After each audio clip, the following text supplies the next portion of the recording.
Saludos amables televidentes, bienvenidos a su programa Orientaciones Diversas. Como siempre, llevándole temas de orientación, temas importantes. En esta oportunidad tenemos a un prestigioso médico de esta ciudad de Santiago de los Caballeros, el doctor William Aybar, con su consultorio ubicado en la Clínica Bonilla de esta ciudad de Santiago, y con él vamos a conversar sobre un tema sumamente importante para todos ustedes, que es la enfermedad del Helicobacter pylori. Saludos, William. Hola, Minoal, ¿cómo estás? Estamos bien, gracias a Dios. Saludos, Yaribel. Hola. Sí. Hola a todos. Este tema de Helicobacter pylori siempre me ha llamado mucho la atención, porque en una oportunidad me diagnosticaron que yo tenía Helicobacter pylori y para mí fue una gran preocupación, porque me dijeron que era un asunto peligroso, un asunto complicado. William, ¿podemos explicarle a los amables televidentes qué es el Helicobacter pylori? Bueno, me gustó que tú reformularas la pregunta, porque inicialmente dijiste enfermedad del Helicobacter pylori. Y el Helicobacter pylori no es una enfermedad, es un agente causal de enfermedad. O sea, es una bacteria que produce una enfermedad que generalmente se localiza a nivel del estómago. Puede ser una gastritis, puede ser una dispepsia, como nosotros decimos, una úlcera gástrica, una úlcera duodenal, un linfoma, un cáncer. O sea, todas esas cosas pueden ser producidas como agente causal el Helicobacter pylori. O sea, el Helicobacter pylori es una bacteria que frecuentemente produce enfermedad y que es sumamente frecuente, y que estas enfermedades generalmente se van a localizar a nivel del estómago y a nivel del tubo digestivo, pero podría inclusive producir enfermedad fuera del tubo digestivo. O sea que es un patógeno que puede producir varias formas de enfermedades o ser un factor coadyuvante a varias enfermedades. Entonces es cierto que es peligroso, William. Sí, Bastante. puede ser muy peligroso. Inclusive la Organización Mundial de la Salud ha dicho que es un cancerígeno tipo 1, igual que el fumar. O sea que es un patógeno altamente peligroso y es sumamente frecuente cuando la persona se descuida de llevar a mano adecuadamente su situación de salud. Muy bien, doctor. Entonces, usted mencionó un conjunto de síntomas que puede provocar esto, pero ¿qué produce esta enfermedad del Helicobacter pylori en las personas? ¿Cómo las personas también se dan cuenta que tienen esta enfermedad? Bueno, como te dije, el Helicobacter no es una enfermedad, sino un agente que puede producir enfermedades. Entonces, las enfermedades que más frecuentemente produce el Helicobacter son las enfermedades del estómago. Y ya ustedes han oído hablar de las gastritis, de las úlceras. Entonces, los síntomas van a variar de acuerdo al tipo de enfermedad que produzca el Helicobacter a nivel del estómago, porque es una bacteria que solamente se localiza o se encuentra en el ser humano y que solamente afecta el estómago o afecta solamente la parte del organismo que tiene tejido gástrico. Okay. Y entonces, cuando hay una gastritis, entonces todo el mundo sabe que hay dolor de estómago, que hay acidez, que hay digestión lenta, que muchas veces hay náuseas, y estos síntomas varían de acuerdo a la intensidad, de acuerdo a la gravedad de la enfermedad, de acuerdo al tiempo de evolución de la enfermedad. Todo eso va a producir una variación de los síntomas, que puede ir de una persona asintomática, y de hecho aproximadamente un 50% de las personas que tienen el Helicobacter son asintomáticas. O sea, vamos a ponerle atención a eso. Un 70%, un 50% de las personas que tienen el Helicobacter son asintomáticas o tienen síntomas muy inespecíficos que a veces no necesariamente sugieren la enfermedad. Entonces es una condición que hay que sacarla, hay que salir a buscarla, porque puede producir este espectro de enfermedades que hemos mencionado, o sea, desde una gastritis hasta un cáncer. Entonces eso, el abanico de posibilidades es amplio y el cáncer no solamente se va a producir en el estómago, sino que se ha relacionado inclusive con cáncer a otros niveles del organismo, o sea que es un patógeno que hay que tenerlo pendiente, y si usted quiere hacer buena salud, si usted quiere estar en buenas condiciones, entonces cuando usted vaya al médico debe requerir que se le busque el Helicobacter, y si lo encuentra, entonces debe tratarse y debe tratar de garantizar de que se eliminó la bacteria para evitar las consecuencias posteriores, porque puede ser asintomático, puede ser que no le produzca nada, pero hay un porcentaje variable que puede llegar a... Un porcentaje bastante alto, un 50. Que puede llegar hasta el cáncer. O sea, que puede ser un paciente asintomático hasta un paciente que llegue vomitando sangre, o que tenga un cuadro ya final de un linfoma o un adenocarcinoma del estómago, que son situaciones devastadoras tanto para el paciente como para la familia.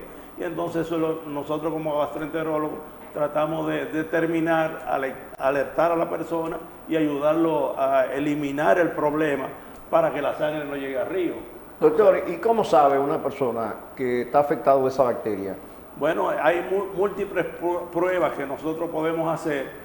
La persona esté asintomática o tenga síntomas, como quiera, es ideal hacerle las pruebas para determinar la presencia de la bacteria.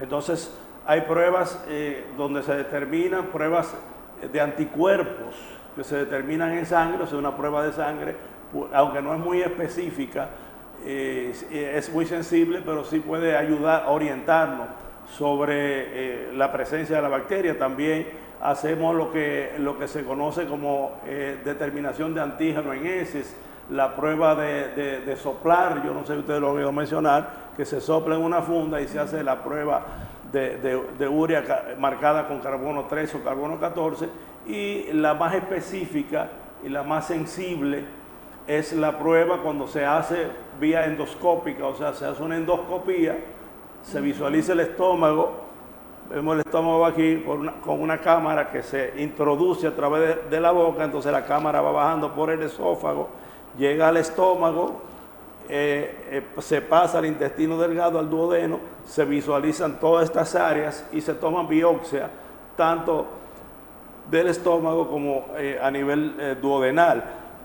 Entonces estas biopsias sí nos pueden ayudar a hacer un diagnóstico con el llamado test de ureasa, pero también se puede hacer un diagnóstico que es el más definitivo cuando se envían estas muestras al laboratorio de anatomía patológica, y entonces el patólogo determina qué tipo de enfermedad tiene, si es solamente una simple gastritis, si es una gastritis severa, si es una lesión precancerosa, si es una lesión previa al desarrollo de un linfoma. Toda esa información nos puede brindar el patólogo cuando nosotros enviamos la muestra al laboratorio, o sea, una muestra de anatomía patológica, como un Papá Nicolau, por ejemplo, pero es de un poquito del estómago que tomamos a través de las pinzas de biopsia, y entonces el patólogo se encarga de darnos el diagnóstico definitivo. Nosotros lo sospechamos, pero en medicina casi todo se corrobora con una prueba a nivel de anatomía patológica, que es el diagnóstico más definitivo.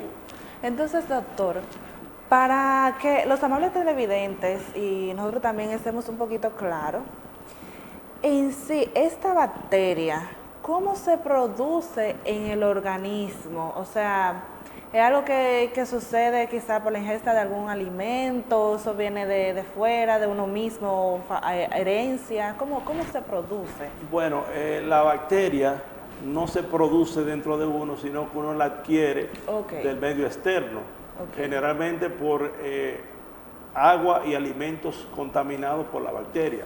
La vía de contaminación más frecuente es la vía feco-oral, o sea, la persona ingiere agua o alimentos contaminados, eso es lo más frecuente.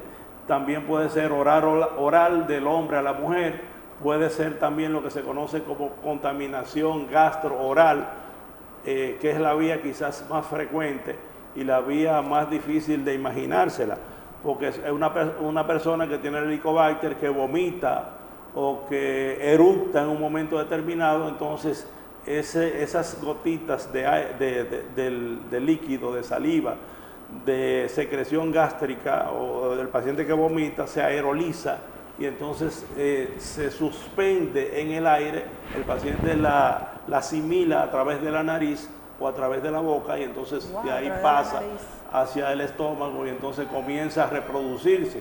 O sea, la bacteria comienza a producir unos cambios a nivel de la mucosa gástrica, o sea, cuando llega aquí al estómago, la bacteria comienza a taladrar la parte interna que se llama mucosa del estómago y entonces va a generar unos cambios inflamatorios a nivel del epitelio de la parte interior de la mucosa del estómago y este cambio a nivel del epitelio produce alteraciones inflamatorias, tanto locales como a nivel sistémico. O sea, por eso yo le decía que la bacteria no solamente afecta al estómago, sino que puede afectar órganos a distancia.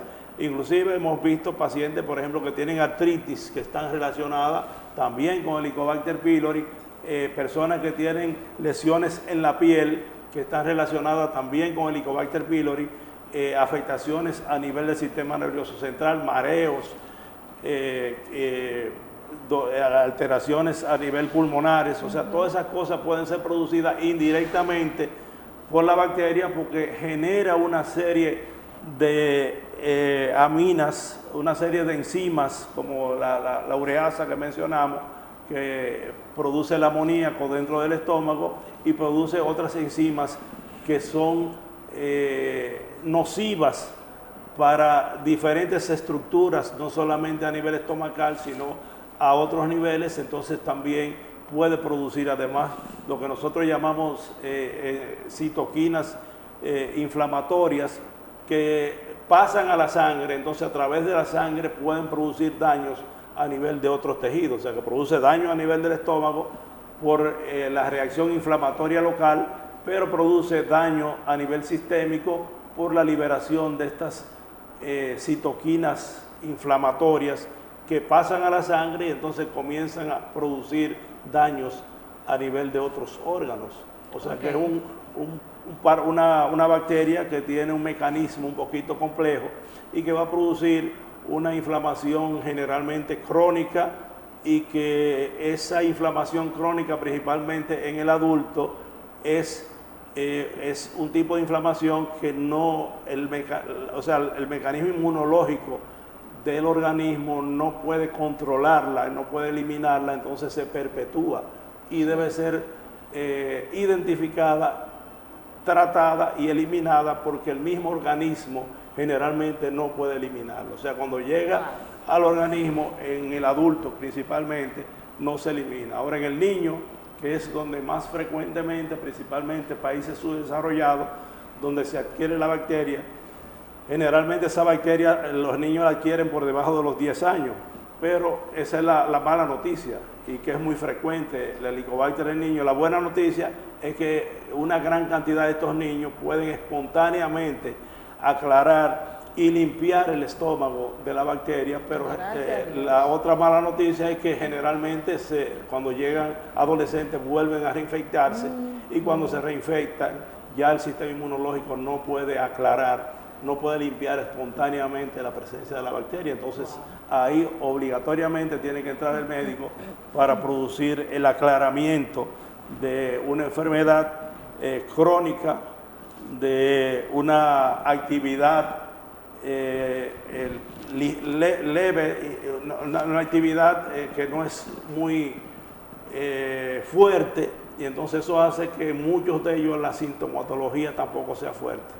Y por eso a veces es difícil llegar a un diagnóstico, a una conclusión definitiva. Bueno, William, con el permiso tuyo y el permiso de los amables televidentes, vamos a hacer una pequeña pausa e inmediato regresamos. Muy bien.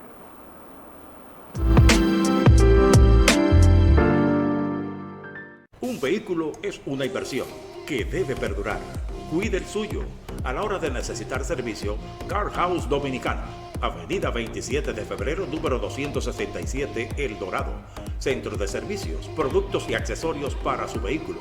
venta de gomas nuevas, cambio de aceite, filtro de aire y cabina, ambientadores, forros para guías, chequeo de la batería y el tren delantero.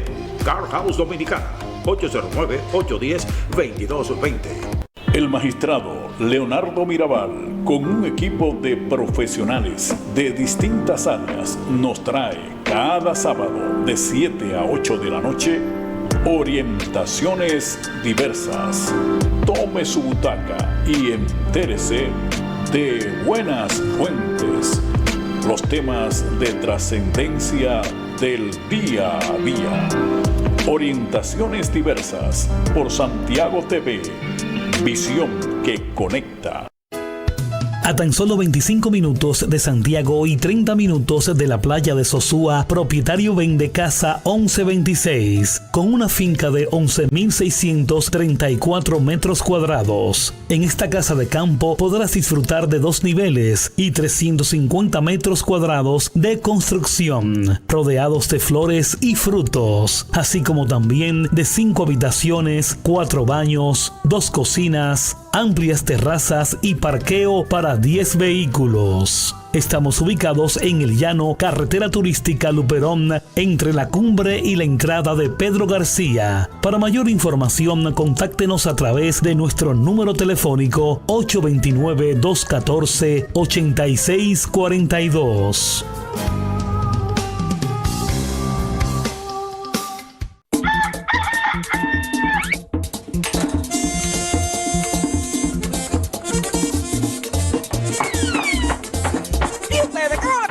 Jamoneta, jamón, salami. Mamá, pues se acabó el salami. Ay, sí, trompo, no he querido ni pararme de la cama. No se apure que eso lo resuelvo yo.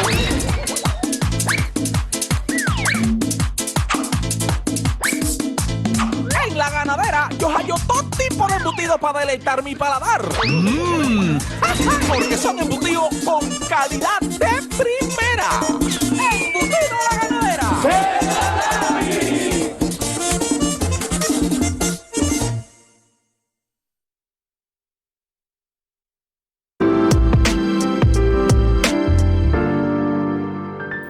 Estamos de nuevo con ustedes en su programa Orientaciones Diversas.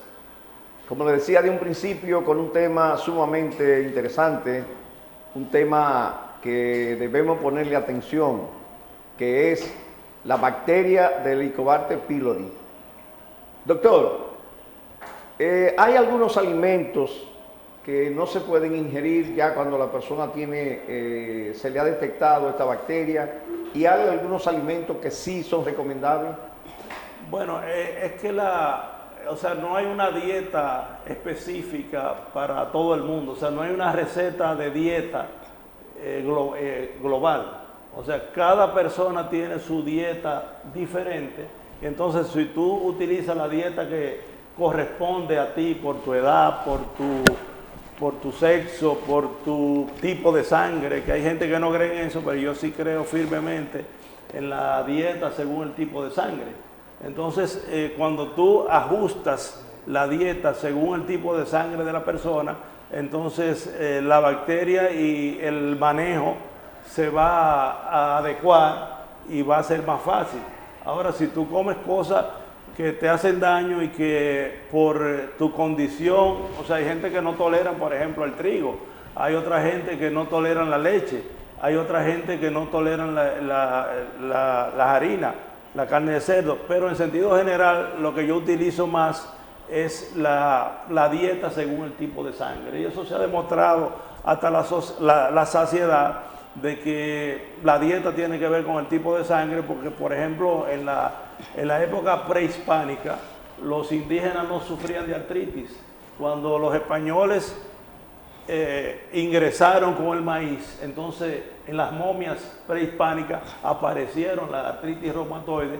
Eso te dice a ti que muchos de estos indígenas no toleraban ese tipo de alimentos, y entonces le producía enfermedad. Entonces, por esos detalles se ha colegido de que hay tipos de sangre que no se corresponden con unas dietas determinadas. Eso es lo que yo uso, pero una dieta así específica de que no coma esto, no coma aquello, no depende del tipo de sangre. Generalmente eso es lo que más utilizo y es lo que me da más resultados. Buenas tardes, doctor.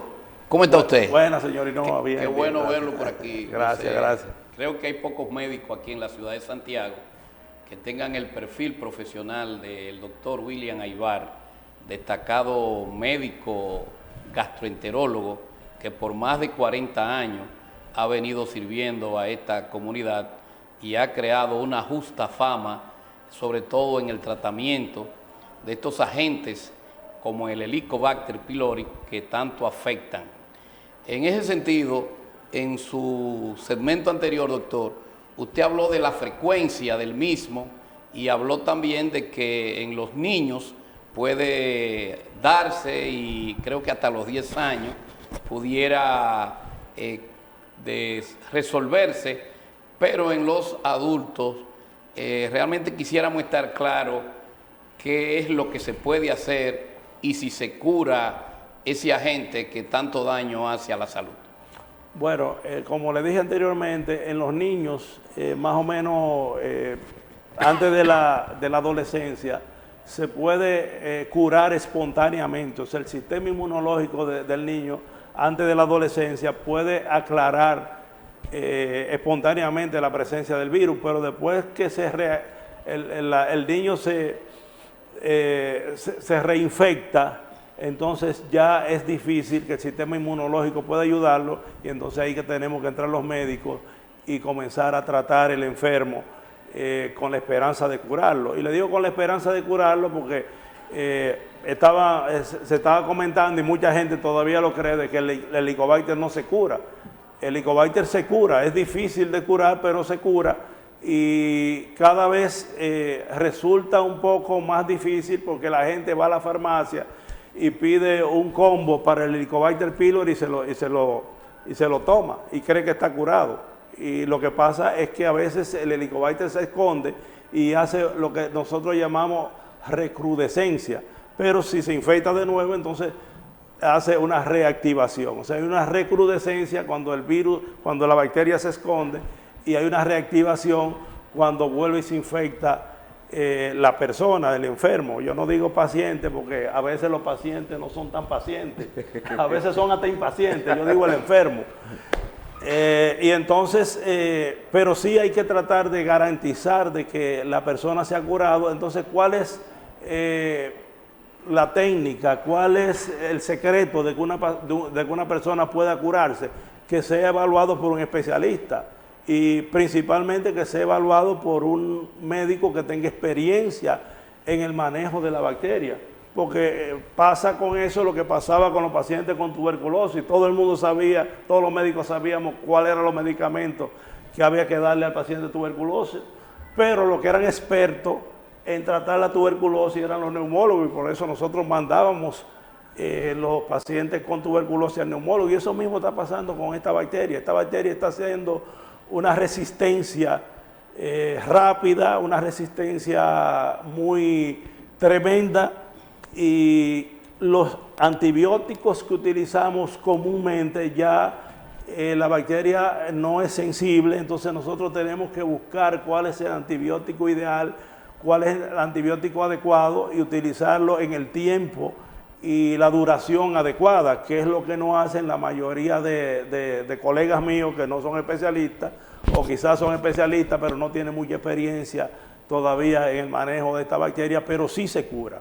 O sea, sí se cura y sí es bueno diagnosticarla bien, porque ¿qué es lo que está pasando también? Que la gente se hace las pruebas que nosotros mencionamos anteriormente y salen negativas, porque estas pruebas son muy sensibles, pero son muy inespecíficos, o sea que te pueden dar muchos falsos negativos. Entonces cuando nosotros hacemos la endoscopía con tomas de biopsia y buscamos profundamente y tomamos la biopsia en el sitio exacto, entonces muy probablemente usted encuentre la bacteria y muy probablemente usted puede elegir un tratamiento adecuado. Nosotros recibimos, Bernardo lo sabe, a cada momento personas que vienen de Estados Unidos, otros países que le dicen, me hicieron el estudio y dijeron que yo no tengo nada. Lo que pasa es que en los hospitales, principalmente de Estados Unidos, hermana del compadre aquí le pasó. Le hacen, o sea, son como los hospitales de aquí, lo único que tienen otro estatus, pero no son médicos especialistas con experiencia en buscar esa bacteria. Y entonces le dicen que no tiene nada y el paciente con la misma sintomatología y con la misma bacteria que hizo o sea, que se escondió, pero está ahí. Entonces usted lo que tiene que saber buscarla y después que la encuentre, entonces saber tratarla. Porque la bacteria ha creado mecanismos defensivos porque se está atacando constantemente con todos los antibióticos que le estamos dando y todas las medidas que estamos haciendo. Entonces la bacteria busca la forma de defenderse y hace lo que se llama la micropelícula, o sea, se cubre con una micropelícula. Entonces las pruebas que generalmente hacemos para detectar la bacteria salen negativas, pero cuando usted le hace, lo busca profundamente, entonces encuentra la bacteria y ya el paciente comienza a dar un giro de 180 grados en su sintomatología y en la historia de su enfermedad, que es lo que nosotros queremos. Pero realmente la bacteria se cura. Nosotros tenemos muchísimos casos de esos pacientes que le dicen que no tiene nada, que sigue con los síntomas, pero cuando se busca profundamente, se busca adecuadamente y se trata adecuadamente, se puede curar en un muy alto porcentaje, porque así como la bacteria está haciendo mucha resistencia, así están apareciendo o existen antibióticos cada vez mejores y estrategias terapéuticas que podemos implementar que son cada vez más efectivas, pero utilizadas racionalmente y utilizadas adecuadamente. Doctor, pero hay que tratar y hay que buscar y hay que manejar la bacteria, porque ahí tengo 2 casos de 2 pacientes, no sé si Alberto me lo puede pasar, que lo vimos hace unos 15 o 20 días. Hicimos ese día 10 endoscopías y en 2 salió cáncer del estómago del tipo adenocarcinoma. O sea, ese es un paciente que tiene 60 y pico de años que casualmente vino de Estados Unidos, era paciente mío hace un tiempo, se perdió y no volvió más. Y ahora me llegó con la misma historia, que fue allá a Estados Unidos, que le hicieron los estudios, que no le dijeron que no tenía nada. Y entonces mire con lo que nos encontramos. Y este otro paciente también que tenía, bueno, este me llegó nuevo. Y que en los 2 casos el agente causal principal es la bacteria Helicobacter pylori. Fíjense qué tumor enorme podemos ver ahí en la unión del esófago y del estómago de un paciente que hace unos años lo que tenía era una acidez, una digestión lenta, tenía un dolor a nivel del epigastrio, pero no visitaba el médico. O si lo visitaba no iba a un médico especialista, entonces no llegó ya con un cuadro tumoral de tipo adenocarcinoma. O sea, estamos hablando de 10 casos, encontramos 2 cáncer, o sea que no es un manguito ni un jueguito y no es que eso le da a otro, porque uno siempre es el otro del otro. Una relación fuerte, doctor, porque 10 de 2 es un 20%. Bueno, no siempre es así, pero le traigo esto para que ustedes sepan que no es una cosa del otro mundo de que nada más le da a fulano a cosas que se descuidan. No, hay gente que común y corriente, igual que nosotros, que si no llevan la cosa adecuadamente, entonces una ligera gastritis, una simple indigestión después de comer, una acidez que me da siempre de noche, que me tomo un omeprazol y se me quita, y que me tomo un antiácido y se me quita, y voy amamantando, como decimos, el cáncer, porque con tiempo nosotros podemos eliminar toda esa cadena que lleva a la transformación genética de la célula hasta convertirse en cáncer. O sea, cuando nosotros tomamos la biopsia, esa biopsia nos habla sobre qué está pasando y dónde podemos intervenir para que el Papa Nicolau, entre comillas, grado 1, grado 2, grado 3, grado 4, nada más se quede en grado 1 o grado 2, o que baje de grado 2 a grado 1 a grado 0. Todo eso se puede hacer, pero hay que llevar un tratamiento adecuado y hay que llevarse del médico, porque a veces buscamos el consejo del médico, pero no hacemos caso. Entonces tenemos que tomar precauciones con esta bacteria Helicobacter pylori, que es sumamente frecuente. Bueno, vamos a hacer una nueva pausa y de inmediato regresamos con ustedes.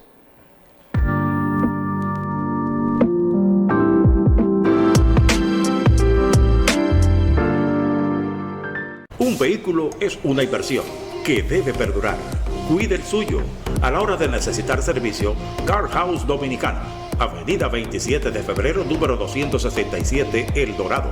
Centro de servicios, productos y accesorios para su vehículo. Venta de gomas nuevas, cambio de aceite, filtro de aire y cabina, ambientadores, forros para guías, chequeo de la batería y el tren delantero. Car House Dominicana, 809-810-2220. El magistrado Leonardo Mirabal, con un equipo de profesionales de distintas áreas, nos trae cada sábado de 7 a 8 de la noche orientaciones diversas. Tome su butaca y entérese de buenas fuentes, los temas de trascendencia del día a día. Orientaciones diversas por Santiago TV. Visión que conecta.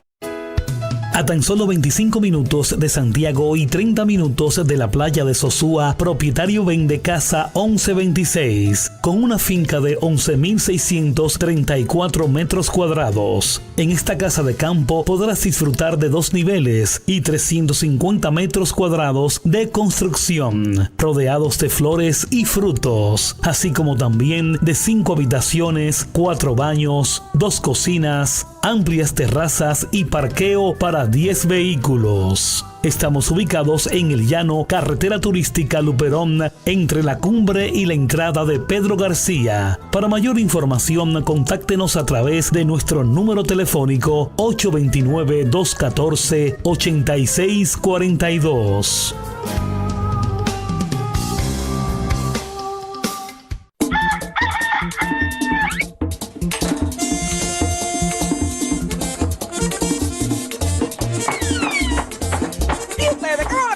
Jamoneta, jamón, salami.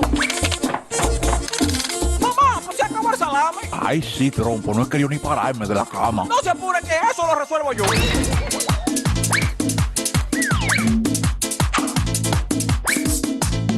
En la ganadera yo hallo todo tipo de embutidos para deleitar mi paladar. Porque son embutidos con calidad de primera. ¡Embutido La Ganadera!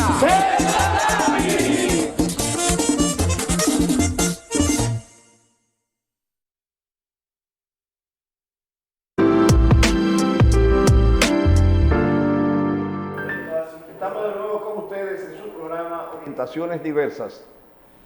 Como le dije en esta oportunidad, con un tema sumamente interesante, sumamente importante, un tema de salud, que primero la salud tiene que ser lo más importante para un ser humano. Y con un invitado tan especial como es el doctor William Aybar, que es un prestigioso médico reconocido en esta ciudad de Santiago y que realmente conoce de este asunto, que es el Helicobacter pylori. Doctor William Aybar, en su exposición usted ha señalado la frecuencia y el cuidado que hay que tener con este agente que es el Helicobacter. Ya usted ha aclarado y nos ha educado a todos que no es una enfermedad, es un agente bacteriológico, vamos a decir. Correcto. En ese sentido, ¿a qué se debe tanta reincidencia de este agente? Y también, ¿por qué regularmente cuando dos personas conviven, cohabitan, es decir, son pareja, resulta que casi siempre es como si uno se contagiara con el otro de dicho agente? Bueno, uno de los factores en la transmisión de esa bacteria llamada Helicobacter es el hacinamiento.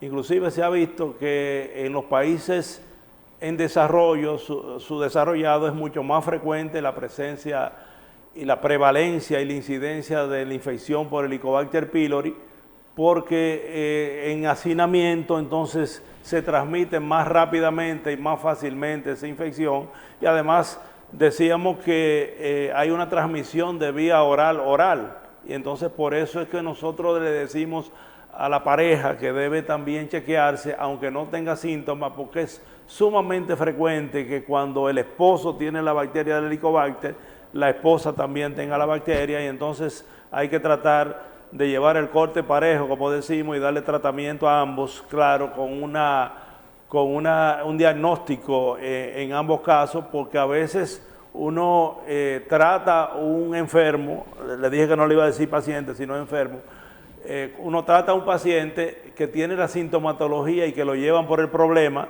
y uno le dice, bueno, ya le dimos su tratamiento, pero usted debe tratar de traer a su compañera o su compañero, y cuando le hacemos los estudios y cuando le hacemos la endoscopía al compañero, entonces encontramos que las lesiones que tiene el que trajeron, no el que fue inicialmente, son peores, y la enfermedad es peor en el que llevaron que el que fue a recibir el tratamiento médico. O sea que el tipo de sintomatología o la gravedad de la sintomatología no necesariamente se correlaciona con la gravedad de lo que hallamos endoscópicamente y con la gravedad de lo que hallamos del punto de vista histopatológico. Entonces, por eso es que nosotros siempre recomendamos de que sea evaluada la pareja, porque hay una transmisión muy frecuente del esposo a la esposa, eso está descrito, y de los niños que están más cerca de las madres que están infectadas por la bacteria del Helicobacter. Entonces, eso es el hacinamiento, el conglomerado, cuando vive mucha gente junta en una casa, cuando vive, inclusive cuando duermen en la misma cama, hay mucha mayor probabilidad de que se transmita de uno a otro la bacteria del Helicobacter. Sí, buenas tardes, doctor Aybar. Saludos. Mirabal, buenas tardes. Buenas tardes, Fernando. Nosotros tenemos una inquietud, una pregunta. Ya yo la primera se la contesté, que usted me decía que el Helicobacter no se cura, pero sí se cura. Es difícil de curar, pero se cura. Ok, sí, complacido con ella. Sí. Pero ahora tenemos otra inquietud, una pregunta a hacerle a usted, y es preguntarle que si es cierto que esa bacteria, el Helicobacter pylori, produce un mal aliento terrible. Y si es cierto, ¿por qué produce? Bueno, todas las infecciones bacterianas producen mal olor, y el Helicobacter no es la excepción. Ahora, la mayoría de pacientes que tienen mal aliento, generalmente, además del Helicobacter, tienen otros componentes. A veces el componente puede ser una infección de la garganta, a veces puede ser una infección a nivel dental, puede ser un reflujo gastroesofágico.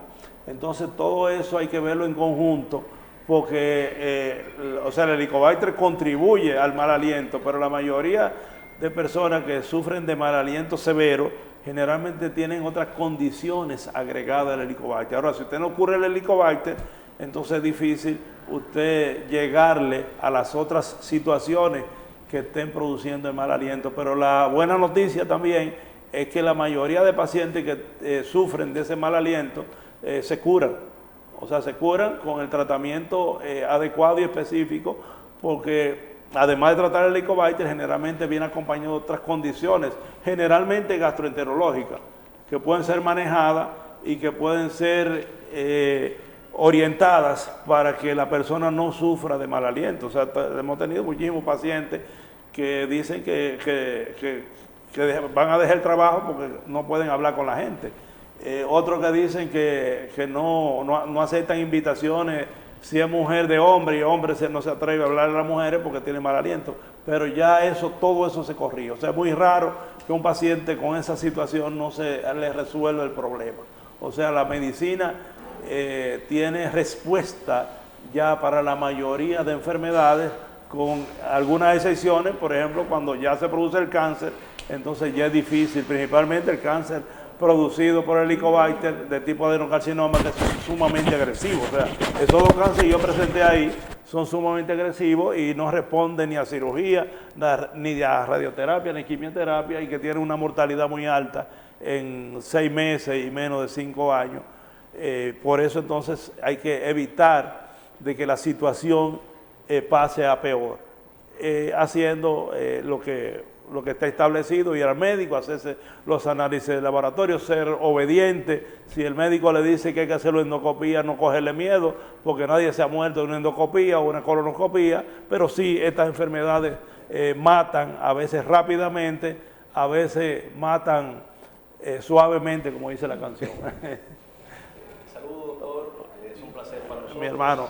Tenerlo Feliz de verlo. nuevamente por aquí. Sí. Sí, feliz Doctor, de ¿sabe qué cifras de la Organización Mundial de la Salud, OMS, han arrojado que la bacteria del Helicobacter pylori se encuentra a nivel mundial en un más de un 60% de la población? Un 70% a nivel Y mundial. en aumento. Sí, en Estados Unidos un 50%, pero a nivel mundial un 70%, casi un 80% en algunos Exacto. países. Lo que quiere decir que es algo muy, muy preocupante. Es sumamente frecuente y la gente lo coge como que es un deporte, y no es un deporte, Así señores, es. es una cosa muy seria. Entonces, en ese sentido, doctor, ¿cuáles son los órganos directamente que afecta la bacteria de Helicobacter pylori en las Bueno, personas? la bacteria en el ser humano afecta solamente el estómago o tejidos que tienen siembras de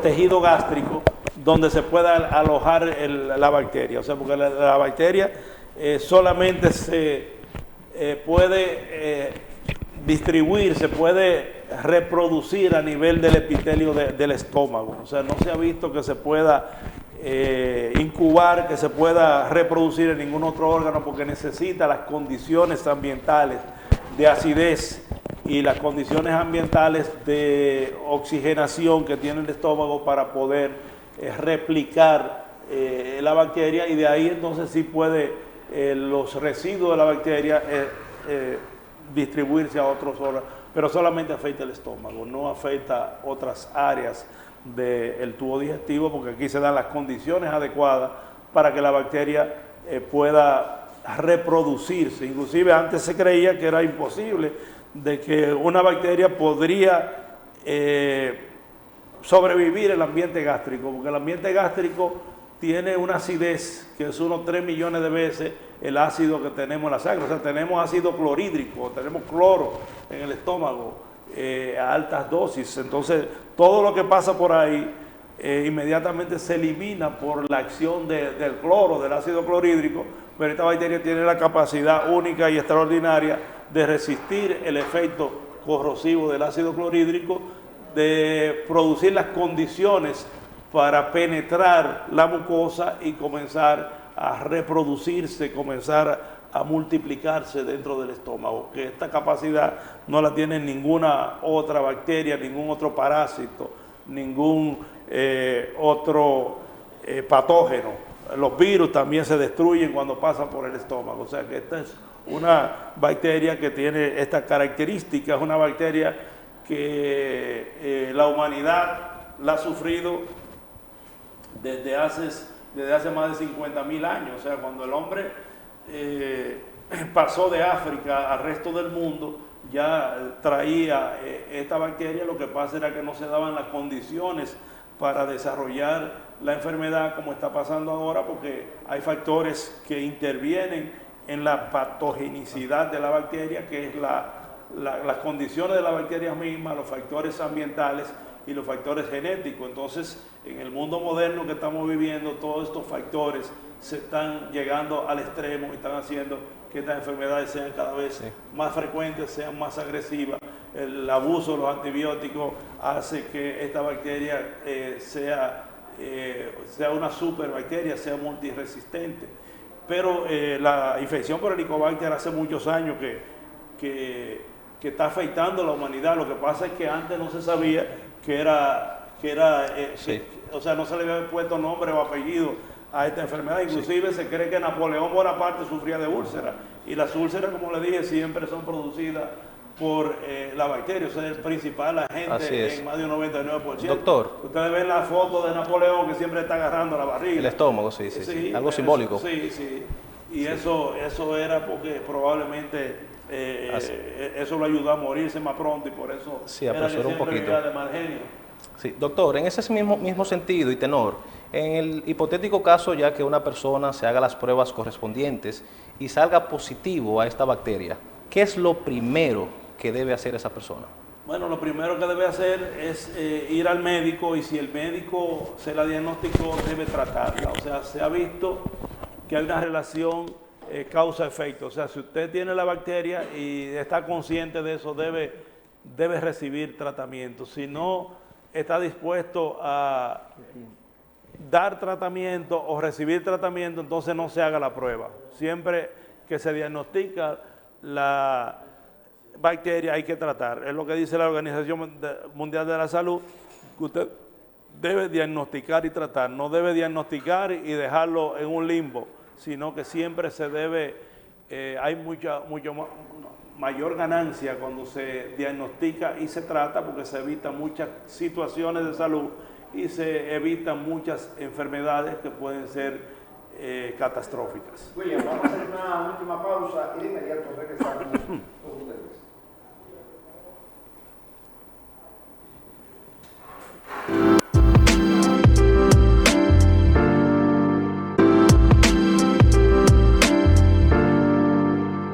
Un vehículo es una inversión que debe perdurar.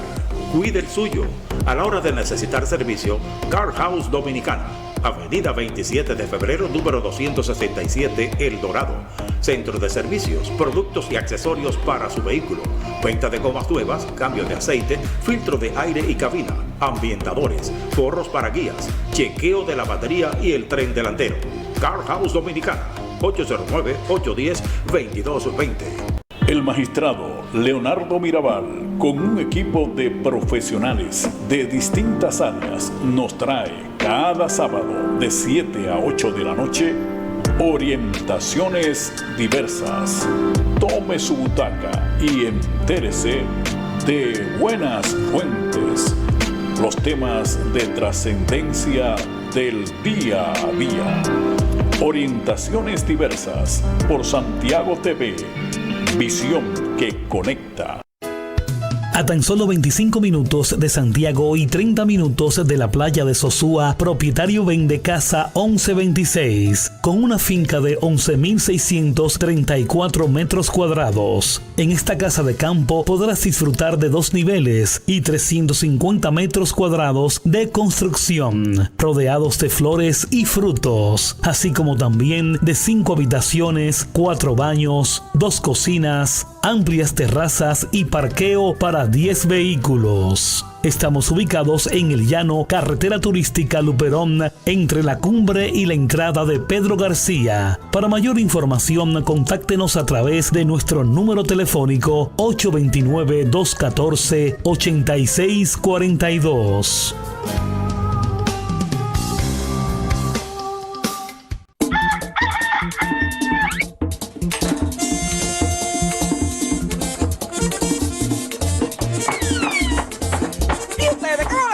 Jamoneta, jamón, salami.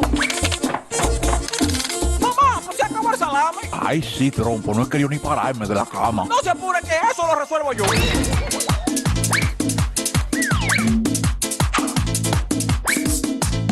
En La Ganadera yo hallo todo tipo de embutidos para deleitar mi paladar.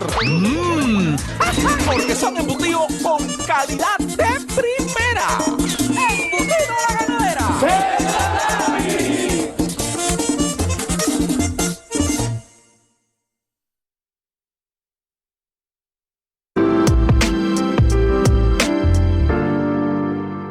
Estamos de nuevo con ustedes en su programa Orientaciones Diversas.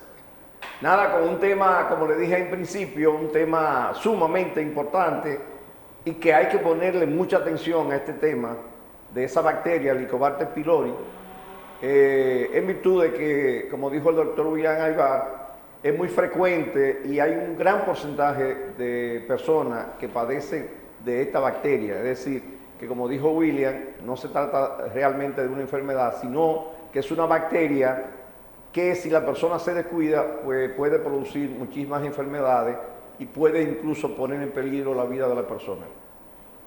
Yaribel, ¿tú tenías una inquietud? Claro que sí. Y usted sabe, doctor, que nosotros aprendemos con la repetición. Yo sé que ya usted lo ha mencionado en lo largo del programa, pero para hablarle un poquito más a esos amables televidentes que padecen de ese tipo de bacterias, ¿verdad? ¿Cómo pueden evitar la bacteria del pylori? Como una recomendación que usted le pueda dar a los amables televidentes. Fíjate, yo te voy a decir a ti lo que yo le digo a los pacientes después que le doy su tratamiento. O sea, lo ideal es mantener la higiene. O sea, la higiene es sumamente importante. Claro que sí. Porque la vía de contaminación de la bacteria generalmente es alimentos y agua o líquidos contaminados. Entonces, en la medida en que utilizamos las medidas higiénicas globales, entonces vamos a evitar el Helicobacter pylori, tomar las precauciones cuando hay un familiar que tener cuidado con el manejo de los vómitos, el paciente que vomita, tener la precaución y la entereza de hacer lo que le dice el médico, de que si hay un caso índice, como decimos los médicos, de que el compañero o la compañera debe tratarse y entonces llevar ahí el corte parejo, porque si usted, por ejemplo, tiene 2 perros en la casa y usted le quita la pulga y la garrapata y vuelve y junta ese perro con el otro, eso pasa lo mismo, guardando la distancia. Pero que además yo le indico a las personas, hay un medicamento que nosotros utilizamos en el manejo del Helicobacter y también se utiliza para la prevención, que es el llamado bismuto, que es el pentobismol. Okay. El pentobismol es muy bueno, no 100% efectivo, pero es muy bueno para la prevención. O sea, yo le digo a la gente, cualquier tipo de comida que usted se coma que le haga daño, o cualquier tipo de comida o bebida que usted no esté seguro, usted se toma 2 cucharadas del bismuto. Y eso puede ayudar mucho a evitar la contaminación.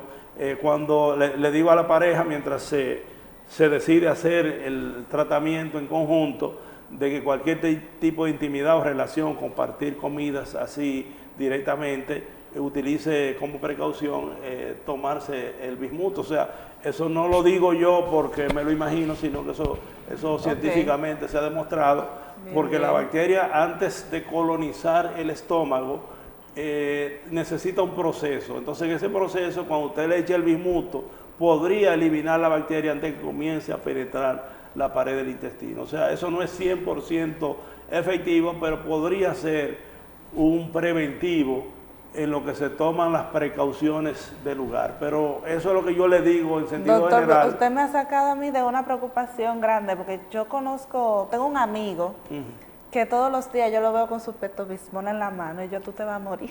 No, el pentobismol lo que tú no lo puedes usar todo el tiempo. Otra cosa que te voy a decir es que hay gente, no sé si te ha pasado a ti, que habla y le tira saliva a uno encima. Entonces uno no tiene un pañuelito para quitárselo. Entonces yo uso esa precaución. Usted me tosió o habla tirando saliva, entonces yo agarro y me tomo 2 cucharadas del bismuto, que el que más se utiliza es el pentobismol. Voy a tener que comprarme mi bismuto. William, para terminar ya, una inquietud antes de despedirnos de las malas televidentes. Tú dijiste en una oportunidad que esa bacteria afecta a los niños. ¿Qué recomendaciones podemos hacer a las madres para que los niños no adquieran esta bacteria?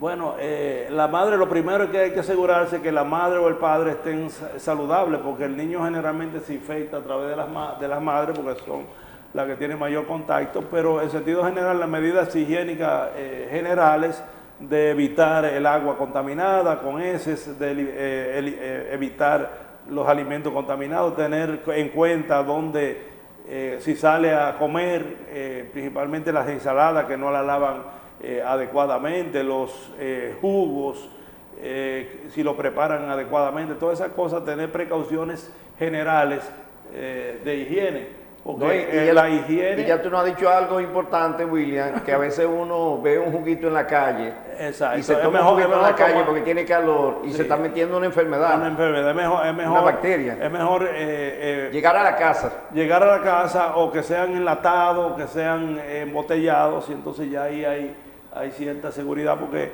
recuérdense que la higiene es muy importante. La higiene viene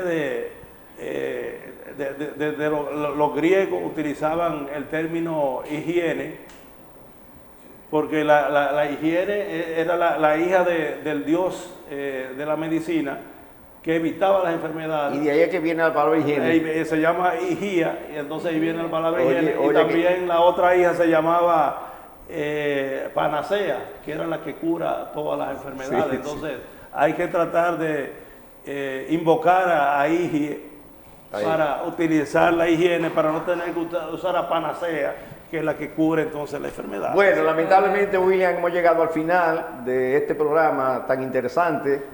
Entonces será hasta la próxima, donde traeremos un tema igual que este, de tanta importancia. Así es que hasta la próxima, amables televidentes. Bueno.